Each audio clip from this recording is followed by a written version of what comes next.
Segundo fonte do programa Finanças do Esporte, do UOL, programa que passa semanalmente e pode ser visto no YouTube, existe aí já uma divergência de ideias e também de que decisão tomar em relação aos direitos de transmissão do Campeonato Brasileiro pelo grupo Liga Forte União.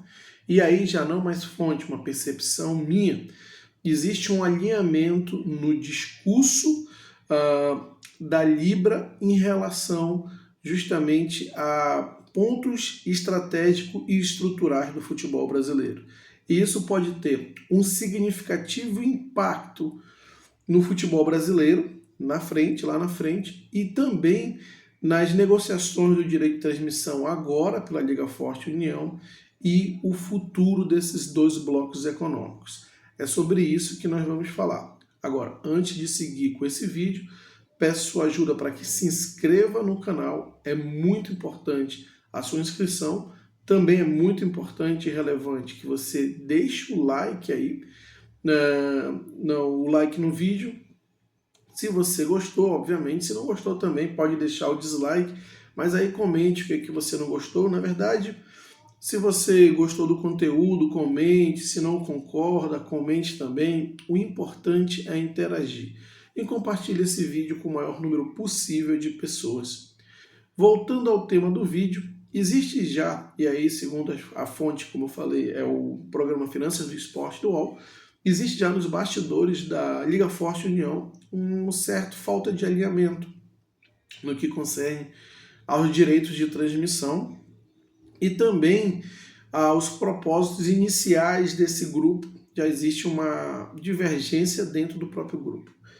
É importante frisar que a Liga Forte União hoje ela tem um grupo dentro do próprio grupo. Vamos lembrar que os grupos das SAFs que estavam na Libra saíram, criaram uma dissidência, depois de já ter tido uma primeira dissidência dos clubes originários da Liga Forte. Então esses clubes da SAF saíram e formaram um terceiro bloco econômico, União, que depois foi para a Liga Forte União, consolidando esses dois blocos econômicos na negociação dos direitos de transmissão. Então já existe ali na Liga Forte União meio que uma divisão entre os clubes da SAF e os clubes que não são SAF. Agora, em específico, já tem a primeira divergência em relação às negociações dos direitos de transmissão.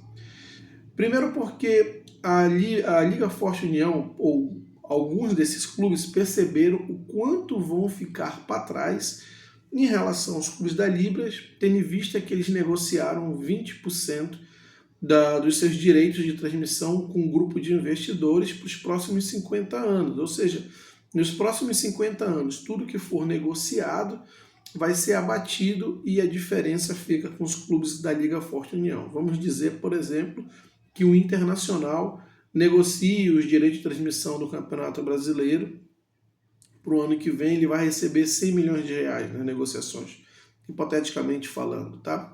Desses 100 milhões de reais vai ser descontado 20 milhões que vai ser passado para esse grupo de investidores. E isso se aplica a cada clube da Liga Forte União, ou pelo menos em parte, porque já existe uma divergência que parte desses clubes que compõem a Liga Forte União, precisamente os clubes da SAF, não estão de acordo em vender esses 20% pelos próximos 50 anos. Já perceberam que isso vai criar uma desvantagem competitiva dentro desse mercado. Outros clubes não estão de acordo em vender 20%, mas sim apenas 10%. Outros clubes já venderam 20% e agora querem voltar atrás para vender 10%. Outros clubes venderam 20%, receberam 10% e querem continuar recebendo os 20%, então esperam por mais 10%. Ou seja, você vê que já existe uma divergência muito grande dentro dos próprios clubes, do próprio bloco econômico, que não concordam nesses pontos e que são pontos relevantes, né? Então já há essa primeira divergência. Uma segunda divergência, que também ela é muito importante, concerne no propósito que originou esse grupo. Que a ideia original que criou a dissidência junto à Libra é que seria uma divisão de cotas mais igualitária, né?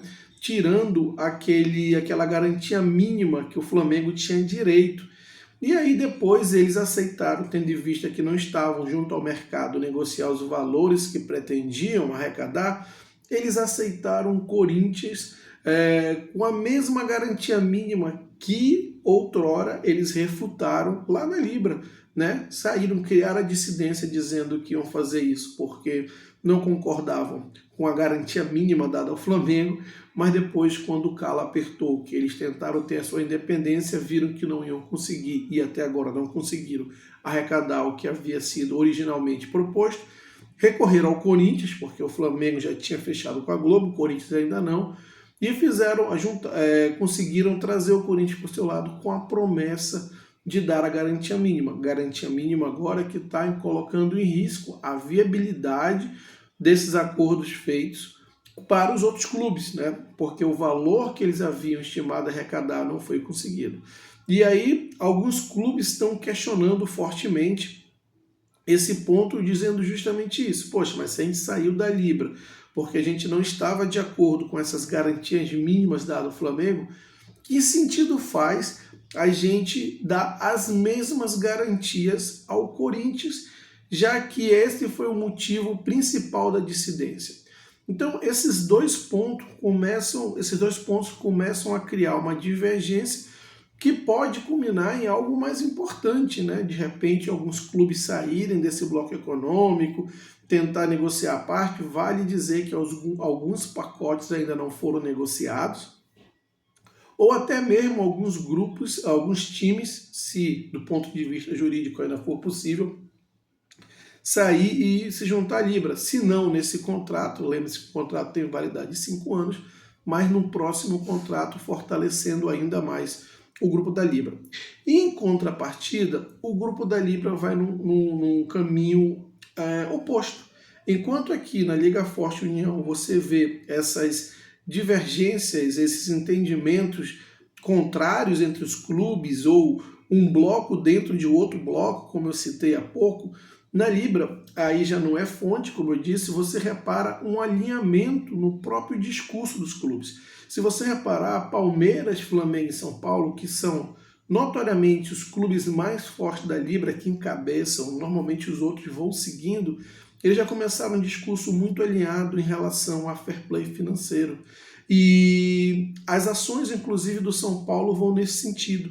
Enquanto na Libra você não tem essa união, essa padronização, você vê um Corinthians que, segundo o próprio presidente do Cuiabá, está aplicando um golpe no futebol brasileiro, você vê clubes organizados como Atlético Paranaense, Fortaleza, então você vê de tudo, mas não existe um padrão, um direcionamento, um foco, um alinhamento estratégico. Já na Libra você começa a ver esse alinhamento estratégico. O São Paulo, que era um mau pagador, ia mais ou menos no caminho do Corinthians, está dando ali um cavalinho de pau, dando 2 passos para trás, mas para seguir o mesmo caminho de reestruturação que seguiram Flamengo e Palmeiras. O São Paulo anunciou que vai criar um fundo de investimento para atrair recursos e, para tornar atrativo esse fundo de investimento, vai colocar como premissas algumas regras, dentre elas, há um teto de gasto no futebol. Isso com a promessa de reestruturar o clube e voltar a ser um clube competitivo de forma sustentável e consolidada, nos mesmos moldes que hoje acontece com Flamengo e Palmeiras. Ou seja, o São Paulo está encontrando a sua forma para reestruturar o clube, né? Tomar o remédio amargo e ser competitivo. E aí ele começa a defender o discurso do fair play financeiro, exatamente como estão fazendo, melhor, Palmeiras e Flamengo. Então, você já vê um alinhamento desses 3 cabeças, os 3 principais clubes da Libra nesse sentido, e os outros vão seguindo essas premissas. Então, qual é a importância disso? A Libra, ela começa a criar já um propósito mais consolidado, que vai ser a sua fundação, o seu pilar de sustentação para os avanços que vão vir a seguir. E quais avanços são esses? Vai depender muito do que vai acontecer com esse grupo econômico que nós falamos da Liga Forte União. A gente não sabe, mas esses direitos negociados, eles estão aí limitados tanto para um grupo como para outro em 5 anos. e depois o que vai acontecer, a gente não sabe, mas sabe que um grupo vai estar muito mais forte por estar alinhado, por estar sustentado em pilares consolidados, do que um outro grupo que no momento existe uma divergência. E a tendência é que esse grupo mais forte, de alguma maneira, se sobreponha sobre esse grupo mais fraco. Como isso vai acontecer? Talvez isso aí seja pauta para um outro vídeo para a gente discutir a respeito. Mas no momento é isso que está acontecendo. E aí eu quero saber justamente qual é a sua opinião a respeito. Deixe aqui seus comentários se você concorda, se você não concorda, se tem um ponto de vista divergente, diferente. E claro, se inscreva no canal, deixe aquele like, compartilhe esse vídeo com seus amigos e até a próxima.